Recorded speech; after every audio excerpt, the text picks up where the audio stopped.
Michael Crichton was an American doctor, author, screenwriter, director and producer born in 1942. With the exception of his first and last movie, he only filmed his own scripts. Until his death in 2008, he wrote 26 novels and 11 screenplays. As in 1971 for the 3 episodes of an US anthology series with religious themes, which 250 episodes ran from 1960 to 1983. Or the 1973's Extreme Close-Up aka Sex Through a Window, here in Germany The Silent Witness, which to me unfortunately was not available for a statement. What a shame.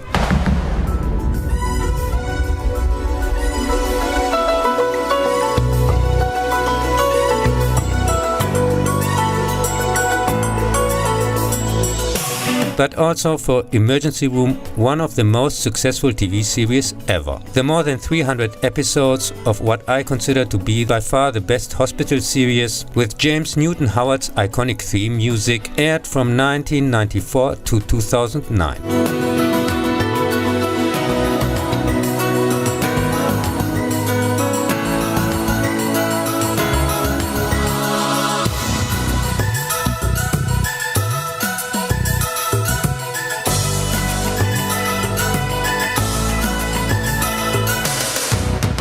His 2004 novel State of Fear is about eco-terrorists who want to trigger an artificial seaquake to keep the world in fear of climate change. Crichton was known for attacking the bogus science behind the global warming hoax. And like any real scientist, he did not believe in man-made global warming. More about this biggest scam of all time in the Capricorn 1 special. He adapted some of his books himself or wrote the screenplay as in Rising Sun. His twister wheels through the Yandhi Bond special. The 13th Warrior fights in the John McTiernan retrospective. For Coma, Westworld and Jurassic Park, see the same named retrospectives, and his novel adaptations, where he was neither involved in directing nor writing, can be found in the Andromeda special.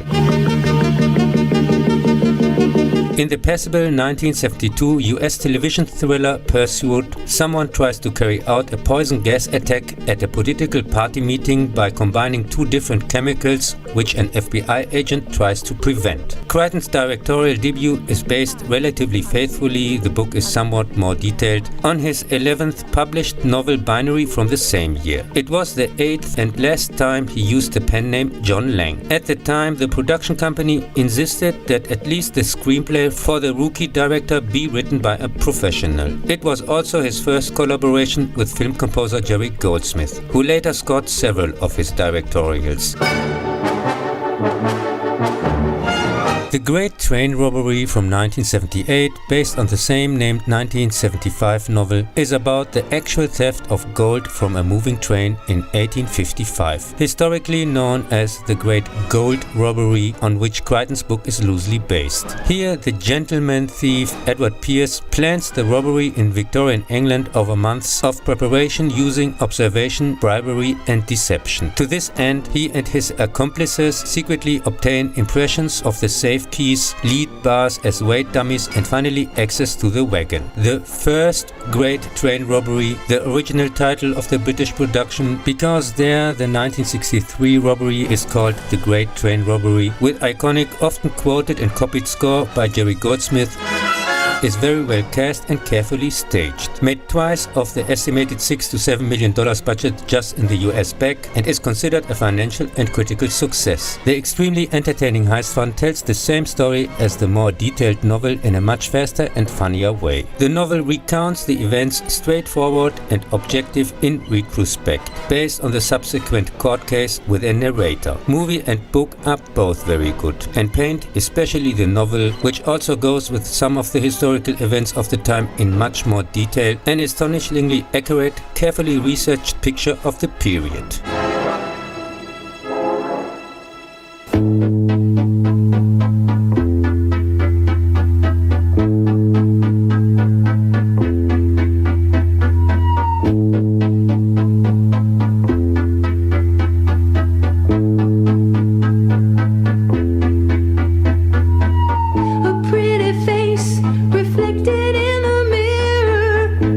So perfect in every way.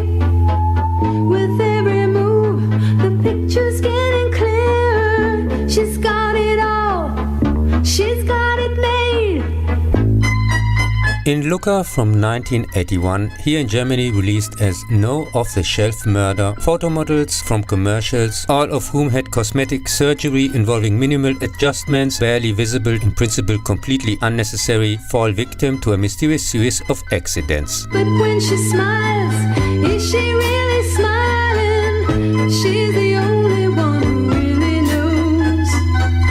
Their surgeon comes under suspicion, who finally investigates on his own with the fourth and last model, and in the process comes across the sinister company Digital Matrix, which makes decisions according to the instructions of an all-calculating computer, a kind of AI.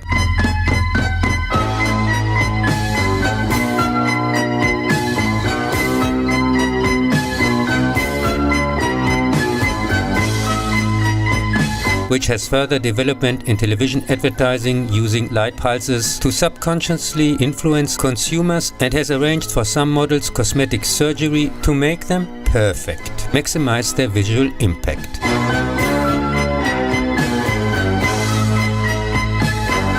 When the effect failed to materialize, the decision was made to use from now on only digital computer models, for which actors willing to sell their likeness receive a lifelong paycheck and never have to work again, as their digitals appear from then on in commercials. Emerald eyes, so cool and so inviting.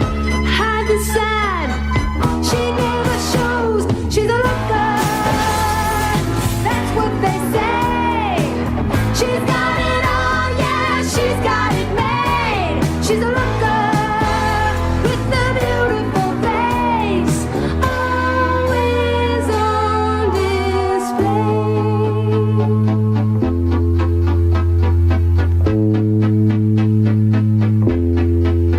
To get rid of the models from the failed attempt, they were turned by a killer with a light pulse device, a kind of hypnotic gun, into involuntary suicides. The magazines always show her smiling, so perfect in every way.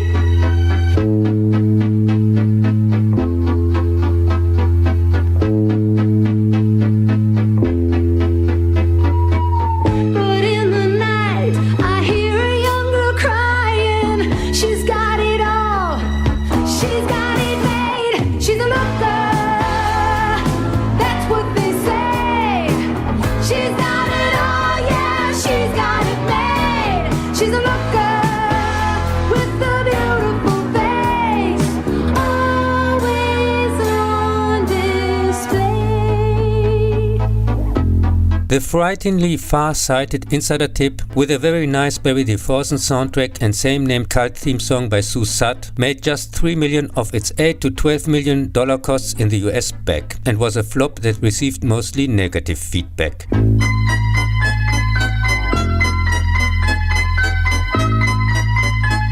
The initially entertaining mixture of science fiction and thriller hardly makes any sense in the second half, also thanks to an important scene that was cut, which villain actor James Coburn later complained about in an interview, and falls completely apart. As a viewer, you don't understand why the models were killed in the first place.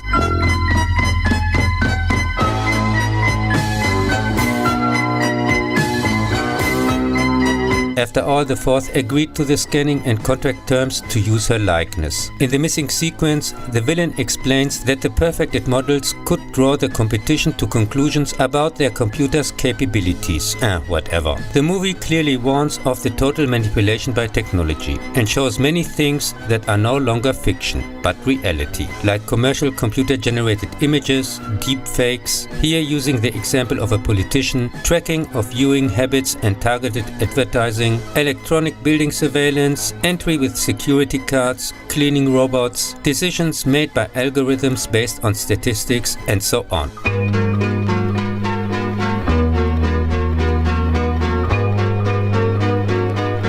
According to the synopsis, Runaway from 1984 is set in the near future, 1985 to be precise, according to the main character's file, so it really can't get much nearer than that, where robots are part of everyday life and routinely hunted down by a special police department when they get out of control. Just as their experienced chief is assigned a rookie partner, the first murder by a robot suddenly occurs, and he discovers an integrated circuit in one of the machines that bypasses safety functions and contains a direct kill command. Further investigations reveal that the military had the chip developed to control robot spiders for secret execution missions, and one of the scientists involved is selling the weapon to criminals. Even if you get to see some future technologies/developments that are no longer fiction today, surveillance drones, automatic smart bullets, robots taking over jobs, voice control and constant monitoring of all communication, log in without a password, via retina scan, flat screens, tablets, hardly any of this really comes into its own. Thanks to the far too predictable cliched story, experienced corp with an unresolved trauma, here the fear of heights, a constantly angry superior and a new inexperienced partner, and the conventional realization. The moderately exciting US science fiction made not even 7 of its $8 million budget in the US back, and was another flop that received mostly mixed to negative feedback. I found the basic idea very interesting, but the artificial deadly spiders, even back then, just looked silly and cheap. After a good start, there were no more surprises, and it quickly degenerates into the usual chase thriller with a lame construction site final. In Physical Evidence from 1989, an ambitious young public defender takes on the case of a suspended hot-headed ex-cop. In the process, the lawyer, the German title, becomes more and more personally entangled in the seemingly hopeless murder case. She's a looker, that's what they say. She's got it all, yeah, she's got it made. She's a looker with a beautiful face, always on And finally provokes its solution through a risky maneuver. The contrived story, with convenient memory gaps and sometimes nonsensical acting characters, rightly received mostly negative reviews. Did not even make in the US $4 million of the $17 million budget back, and was another flop. See the face reflected in the mirror.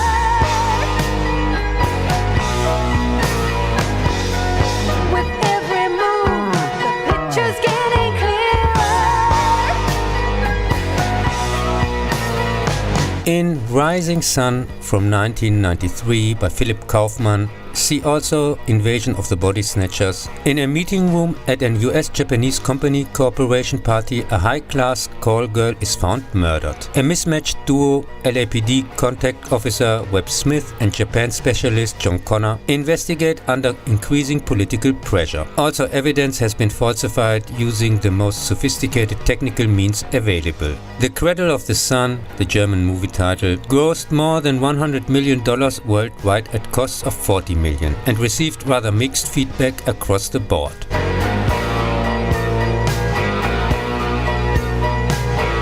You can really only enjoy this exciting, fast-paced thriller with outstanding Sean Connery and the beautiful soundtrack by Toru Takemitsu if you don't know the original. She walks into a room, people stop and stare, but she just looks away as if she didn't care. She's a looker, that's what they say. She's got it all, yeah, she's got it made. She's a looker with a beautiful face, always on display. Despite a similar plot at the first look, movie and book differ so much in many details, and especially in the message, such as the completely pointless change of Smith to an African American, that Crichton ended his collaboration on the screenplay prematurely.